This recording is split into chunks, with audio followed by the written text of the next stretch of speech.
पंजाबी लहर ते मेरे वालों आप सब नूं प्यार भरी सत श्री अकाल, सलाम, आदाब, नमस्ते ते मेरी मेरी गुड इवनिंग।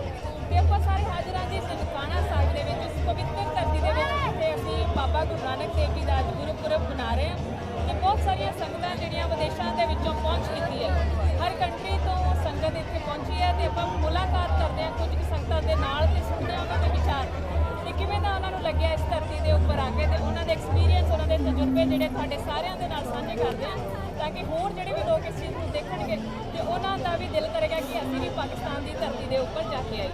ਤੇ ਮਿਲਦੇ ਹਾਂ ਜੀ ਸਾਡੇ ਵੀਰ ਜੀ ਜਸਵੀਰ ਸਿੰਘ ਜੀ ਨੂੰ। ਸਤਿ ਸ਼੍ਰੀ ਅਕਾਲ। ਗੁਰਜੋਤ ਸਿੰਘ ਜੀ ਜਸਵੀਰ ਸਿੰਘ ਜੀ ਗਰੁੱਪ ਲੈ ਕੇ ਆਏ ਆ ਸਾਡਾ। ਜੀ ਸਤਿ ਸ਼੍ਰੀ ਅਕਾਲ। ਸਤਿ ਸ਼੍ਰੀ ਅਕਾਲ। ਠੀਕ ਹੋ ਜੀ ਤੁਸੀਂ? ਬਿਲਕੁਲ ਠੀਕ ਠਾਕ।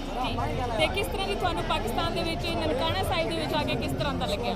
ਬਹੁਤ ਵਧੀਆ ਲੱਗਿਆ ਭੈਣ ਜੀ। ਇਹ ਤਾਂ ਸਾਡੀ life time wish come true ਕਿ ਮੇਰੇ ਪੇਰੈਂਟਸ ਦੇ ਆਰ 올ਡ ਏਜ ਦੇ wanted to come, that was their life long dream ਤੇ ਉਹਨਾਂ ਦੇ ਕਰਕੇ ਉਹਨਾਂ ਨੂੰ ਨਾਲ ਉਹਨਾਂ ਦੇ ਬਹਾਨੇ ਮੈਨੂੰ ਵੀ ਆਉਣ ਦਾ ਮੌਕਾ ਮਿਲਿਆ ਤੇ ਇੰਨਾ ਚੰਗਾ ਬਹੁਤ ਵਧੀਆ ਲੱਗਿਆ। This is my first time here ਤਾਂ ਲਾਈਫ ਟਾਈਮ ਡ੍ਰੀਮ ਸੀ ਮੇਰੇ parents the we, they are very old age ਤੇ ਉਹਨਾਂ ਦੀ ਇੱਛਾ ਸੀ ਕਿ ਅਸੀਂ ਜਾਈਏ ਤੇ ਉਹਨਾਂ ਦੇ ਬਹਾਨੇ ਮੈਨੂੰ ਵੀ ਆਉਣ ਦਾ ਮੌਕਾ ਮਿਲਿਆ।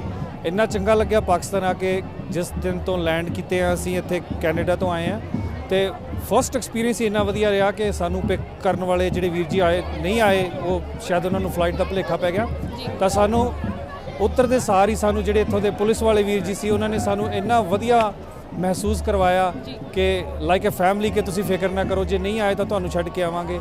ਉਸ ਤੋਂ ਬਾਅਦ ਅਸੀਂ ਜਿੱਥੇ ਵੀ ਗਏ ਆ ਸਾਨੂੰ ਬਹੁਤ ਜ਼ਿਆਦਾ ਪਿਆਰ ਮਿਲਿਆ, ਇੰਨਾ ਚੰਗਾ ਲੱਗਿਆ ਕਿ ਦੱਸ ਨਹੀਂ ਸਕਦੇ। ਅਸੀਂ ਸਾਰਿਆਂ ਨੂੰ ਇਹੀ ਅਪੀਲ ਕਰਾਂਗੇ ਕਿ ਜੋ ਵੀ ਆਪਣੇ ਸਿੱਖ ਸੰਗਤ ਜਿੱਥੇ ਵੀ ਹੈ ਤੁਸੀਂ ਆਪਣੇ ਲਈ ਆਉਣਾ ਬਹੁਤ ਈਜ਼ੀ ਹੈ, ਤੁਸੀਂ ਆ ਸਕਦੇ ਹੋ, ਤੁਸੀਂ ਜ਼ਰੂਰ ਆਓ ਤੇ ਤੁਸੀਂ ਆ ਕੇ ਤੁਹਾਨੂੰ ਬਿਲਕੁਲ ਨਹੀਂ ਇਸ ਤਰ੍ਹਾਂ ਦਾ ਮਹਿਸੂਸ ਹੋਏਗਾ, ਇੰਨਾ ਵਧੀਆ ਮਹਿਸੂਸ ਹੋਏਗਾ ਕਿ ਸਾਰੇ ਆਪਣੇ ਲੋਕ ਆ ਬਹੁਤ ਪਿਆਰ ਦਿੰਦੇ ਆ। ਅਸੀਂ ਜਦੋਂ ਵੀ ਕਿਤੇ ਬੱਸ ਦੇ ਵਿੱਚ ਜਾਂਦੇ ਆ ਤਾਂ ਖੜੇ ਹੋ ਕੇ ਸਾਰੇ ਇੰਨਾ ਜ਼ਿਆਦਾ ਪਿਆਰ ਦਿੰਦੇ ਆ। ਅਸੀਂ ਤੁਹਾਨੂੰ ਕੱਲ੍ਹ ਦਾ ਇੱਕ ਬਹੁਤ ਇੰਟਰਸਟਿੰਗ ਗੱਲ ਸੁਣਾਉਂਦੇ ਆ ਕਿ ਅਸੀਂ ਜਾ ਰਹੇ ਸੀਗੇ ਤਾਂ ਸਾਡੇ ਕੋਈ ਗਰੁੱਪ ਦੇ ਵਿੱਚੋਂ ਕੋਈ ਲੋਕ ਪਿੱਛੇ ਰਹਿ ਗਏ ਤਾਂ ਸਾਨੂੰ ਬੱਸ ਉੱਥੇ ਰੋਕਣੀ ਪਈ ਤੇ ਖੇਤ ਦੇ ਵਿੱਚ ਲੋਕ ਕੰਮ ਕਰ ਰਹੇ ਸੀਗੇ ਤੇ ਉਹ ਭੱਜ ਕੇ ਜਾ ਕੇ ਸਾਨੂੰ ਦੇਖਿਆ ਉਹਨਾਂ ਨੇ ਤਾਂ ਅਮਰੂਦ ਤੋੜ ਕੇ ਸਾਨੂੰ ਸਾਰਿਆਂ ਨੂੰ ਅਮਰੂਦ ਖਵਾਇਆ ਉਹਨਾਂ ਨੇ।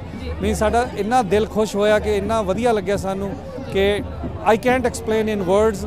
You should come here and experience yourself. ਬੋਲਣ ਦੇ ਤਰੀਕੇ ਤੋਂ ਹੀ ਲੱਗ ਰਿਹਾ ਕਿ ਤੁਹਾਡੇ ਦਿਲ 'ਚ ਇੰਨੀਆਂ ਚੀਜ਼ਾਂ ਇਕੱਠੀਆਂ ਹੋ ਗਈਆਂ, ਤੁਸੀਂ ਸਾਰਾ ਕੁਝ ਦੱਸਣਾ ਚਾਹੁੰਦੇ ਹੋ। ਜੀ ਬਿਲਕੁਲ। ਤੁਹਾਨੂੰ ਲੱਗਦਾ ਸੀ ਕਿ ਜਦੋਂ ਪਹਿਲਾਂ ਜਦੋਂ ਕਿਸੇ ਨੇ ਕਿਹਾ ਹੋਵੇ ਕਿ ਪਾਕਿਸਤਾਨ ਜਾਣ ਦੇ ਵਿੱਚ ਸੇਫਟੀ ਦੇ ਵਿੱਚ ਕੋਈ ਪ੍ਰੋਬਲਮ ਹੈ ਜਾਂ ਕੋਈ ਹੋਰ ਇਸ਼ੂ ਦੇ ਬਾਰੇ 'ਚ ਕਿਸੇ ਨੇ ਗੱਲ ਕੀਤੀ ਸੀ? ਜ਼ਰੂਰ। ਲੋਕੀ ਜਿਸ ਤਰ੍ਹਾਂ ਤੁਹਾਨੂੰ ਪਤਾ ਕਿ ਮੀਡੀਆ ਦੇ ਵਿੱਚ ਤਾਂ ਹਰ ਤਰ੍ਹਾਂ ਦੀ ਨਿਊਜ਼ ਆਉਂਦੀ ਆ ਤਾਂ ਲੋਕ ਸਾਰੇ ਕਈ ਰਿਲੇਟਿਵਸ ਵੀ ਓਬਵੀਅਸਲੀ ਉਹ ਕਹਿੰਦੇ ਆ ਕਿ ਸ਼ਾਇਦ ਤੁਹਾਡੇ ਲਈ ਸੇਫ ਨਾ ਹੋਵੇ, ਹੈ ਨਾ। ਪਰ ਓਨੈਸਟਲੀ ਜਦੋਂ ਦੇ ਅਸੀਂ ਆਏ ਆ ਇਹ ਗੱਲ ਇੱਕ ਸੈਕਿੰਡ ਲਈ ਵੀ ਸਾਡੇ ਦਿਲ ਦੇ ਵਿੱਚ ਕ੍ਰਾਸ ਨਹੀਂ ਕੀਤੀ, ਬਿਲਕੁਲ ਵੀ ਨਹੀਂ। ਔਰ ਵੈਸੇ ਵੀ ਜਦੋਂ ਵੀ ਅਸੀਂ ਕਿਤੇ ਜਾਂਦੇ ਆ ਸਾਨੂੰ ਟ੍ਰੈਫਿਕ ਪੁਲਿਸ ਵੱਲੋਂ ਸਾਡੇ ਨਾਲ ਹਰ ਵਕਤ ਪੁਲਿਸ ਦੀ ਸਿਕਿਉਰਿਟੀ ਪ੍ਰੋਵਾਈਡ ਕੀਤੀ ਗਈ ਹੈ ਕਿ ਸਾਡੇ ਤੋਂ ਜ਼ਿਆਦਾ ਉਹਨਾਂ ਨੂੰ ਸਾਡਾ ਜ਼ਿਆਦਾ ਫਿਕਰ ਹੈ। ਜਦੋਂ ਅਸੀਂ ਸਾਡਾ ਐਂਡ ਆਫ ਦਾ ਡੇ ਸਾਨੂੰ ਉਹ ਕਾਊਂਟ ਕਰਦੇ ਆ ਕਿ ਕੋਈ ਰਹਿ ਤਾਂ ਨਹੀਂ ਗਿਆ, means they take care of us like I don't know if they can do anything more. So ਫਿਰ ਐਂਡ 'ਤੇ ਇਹੀ ਕਹਾਂਗਾ ਕਿ ਸਾਰਿਆਂ ਨੂੰ ਕਹਾਂਗਾ ਕਿ ਜ਼ਰੂਰ ਆਓ ਤੁਸੀਂ। ਆਪਾਂ ਖਾਸ ਤੌਰ 'ਤੇ ਜੋ ਆਪਾਂ ਕੈਨੇਡਾ ਅਮਰੀਕਾ ਬਾਹਰ ਰਹਿੰਦੇ ਆ ਆਪਣੇ ਲਈ ਆਉਣਾ ਬਹੁਤ ਈਜ਼ੀ ਹੈ, right. You just try and come and experience yourself. ਇੱਕ ਵਾਰ ਆਓ ਤੇ ਬਾਰ-ਬਾਰ ਆਓ। Thank you. ਤਜਰਬੇ ਤੋਂ ਲੱਗਦਾ ਕਿ ਤੁਸੀਂ ਦੁਬਾਰਾ ਫਿਰ ਤੋਂ ਆਓਗੇ? ਹਾਂਜੀ। ਆਪਣੇ ਬੱਚਿਆਂ ਦੇ ਨਾਲ ਤੁਹਾਨੂੰ ਲੱਗਦਾ ਕਿ ਉਹਨਾਂ ਨੂੰ ਲੈ ਕੇ ਆਉਣਾ ਚਾਹੀਦਾ? ਹਾਂਜੀ ਜ਼ਰੂਰ। ਇਸ ਟ੍ਰਿਪ ਦੇ ਵਿੱਚ ਜਿਸ ਤਰ੍ਹਾਂ ਮੈਂ ਆਪਣੇ ਪੇਰੈਂਟਸ ਨੂੰ ਲੈ ਕੇ ਆਇਆ ਤੇ ਮੇਰੇ ਵਾਈਫ ਦੇ ਮਮ ਨੂੰ ਲੈ ਕੇ ਆਇਆ ਤਾਂ ਮੈਂ ਆਪਣੇ ਬੱਚੇ ਤੇ ਮੇਰੇ ਵਾਈਫ ਉਹ ਨਾਲ ਨਹੀਂ ਆ ਸਕੇ ਤਾਂ ਨੈਕਸਟ ਟ੍ਰਿਪ ਗੋਡ ਵਿਲਿੰਗ ਮੈਂ ਜ਼ਰੂਰ ਕਰੂੰਗਾ ਤੇ ਆਪਣੇ ਵਾਈਫ ਨੂੰ ਬੱਚਿਆਂ ਨੂੰ ਜ਼ਰੂਰ ਲੈ ਕੇ ਆਊਂਗਾ। ਤੇ ਇਹ ਤਾਂ ਸਾਡੇ ਲਈ ਬਹੁਤ ਵੱਡੀ ਬਲੈਸਿੰਗ ਆ ਕਿ ਜਿਹੜੀ ਅਸੀਂ ਜ਼ਿੰਦਗੀ ਭਰ ਦੇ ਅਰਦਾਸ ਕਰਦੇ ਸੀ ਤੇ ਅੱਜ ਉਹ ਸਥਾਨ ਮੈਂ ਤਾਂ ਜਦੋਂ ਅੱਜ ਅੰਦਰ ਐਂਟਰ ਕੀਤਾ ਤੇ ਮੈਂ ਭਾਵੁਕ ਹੋ ਗਿਆ ਕਿ ਕਦੇ ਸੋਚਿਆ ਨਹੀਂ ਸੀਗਾ ਕਿ ਇਹ ਵੀ ਸਾਡੀ ਵਿਸ਼ ਪੂਰੀ ਹੋਏਗੀ।